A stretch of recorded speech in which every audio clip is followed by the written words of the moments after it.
Today's video is about using electronic tools to edit sentences.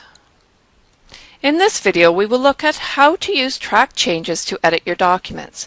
We will focus on editing sentences in this example. Learning to use track changes is good for when you're collaborating with someone else or working as a group because it allows each person to make changes that are then color-coded. While there are other tools to help with collaborations in writing, track changes is something that many instructors will use to grade essays submitted electronically. To start, open your document in Word. So I have a sample document here. I'll enlarge it a bit here. I like to use Save As right from the beginning so that I can save a new document with my changes. So usually what I do is I'd use Save As and I'll add my initials at the end. In my case, it's AK. And then I click on Save. And of course, I'm replacing an existing file because I did this once already. So I'm saving a new copy of the document with a slightly different name. And that allows me to keep track of the changes that I've made. It allows me to keep track of the original document, which is handy sometimes. Now, to find track changes, you click on the Review tab. And then you click on Track Changes. You can see it's already highlighted here. If I click it, it goes off, and I click it again, it goes on. Another feature that professors will often use when they're grading papers is this comment feature. So if you click on New Comment, and this can work also for when you're collaborating with someone. If you're not sure whether something should be changed, you can use New Comment, and it gives you a comment there. I'm just going to delete that. For example, we could use it here for Quebec. In this first sentence, maybe Quebec should be with an accent, for example. So you could put that like that, double click it, or just click on New Comment, and you can say, should this have an accent? And so you're giving a comment to somebody else. And that's just one handy little feature. Okay, so back to track changes. Now, when you are using track changes, when you've turned on track changes, every change you make, whether it is a deletion, an addition, or something else, will be tracked. When you are editing, when you're getting ready to edit a document, whether it's yours or someone else's, you should always read through the document first. Then work your way through the document from the top, making the necessary corrections or notations. Microsoft Word, of course, indicates spelling errors with a red underline and grammar errors with a green underline. If you right-click on the underlined word or phrase, it will show suggested changes. If you use the spelling grammar checker in Word, always use your judgment before making any changes. Sometimes the suggestions are not appropriate for your context.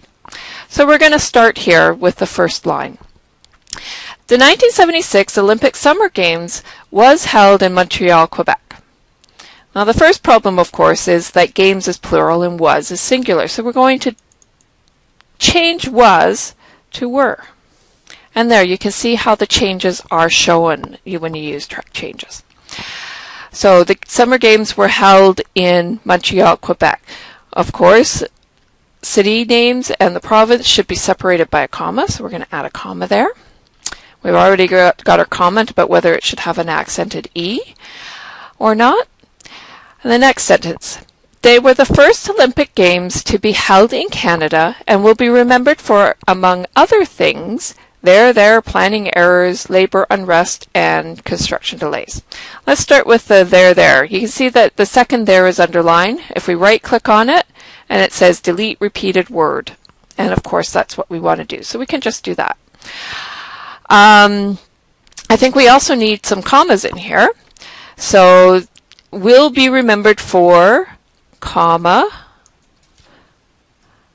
among other things, because this is an inserted sort of a side statement. So it's not that you need to separate it out from the main part of the sentence. So will be remembered for, among other things, their planning errors, comma, because we have a list. Labor unrest, and construction delays.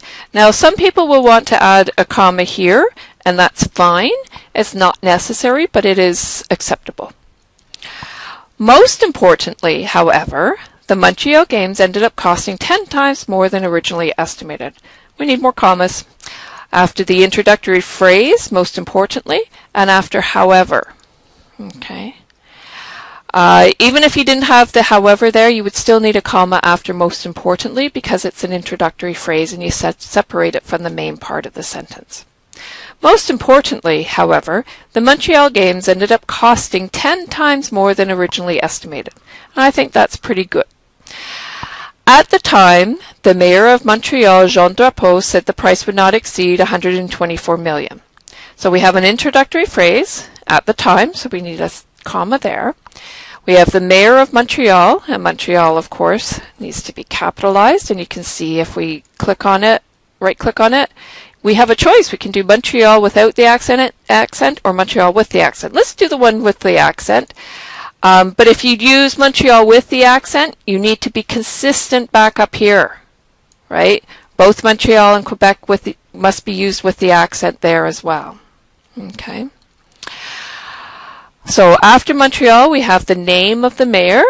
So we need a comma to separate the name out and afterwards as well. Because you could take Jean Drapeau out and the sentence will make sense. The mayor of Montreal said that. Okay, so that's one way to look at commas. It separates something that is not essential to the sentence. And of course, we know this is a proper name, so we need to capitalize. And Drapeau is the last name. Now you can also see that this one's underlined. So if we right-click on it, this is why you need to use good judgment with using spell checker and grammar checker. Neither of these are correct. We know Drapeau is correct. So we're going to just ignore those. So we click on ignore. If you click on ignore, it gets rid of the underline, so you don't have to keep checking it all the time. So said that the price would not exceed $124 million. And I think the rest of that sentence is fine. In the next sentence, we have a special lottery, Olympic stamps, and a series of commemorative coins would help raise the necessary cash to pay for the construction of new facilities. Again, we have a list, so we're going to separate it with commas. A special lottery, comma, Olympic stamps, and we could put a comma there, but we don't have to, and a series of commemorative coins would help raise the necessary cash to pay for the construction of new facilities.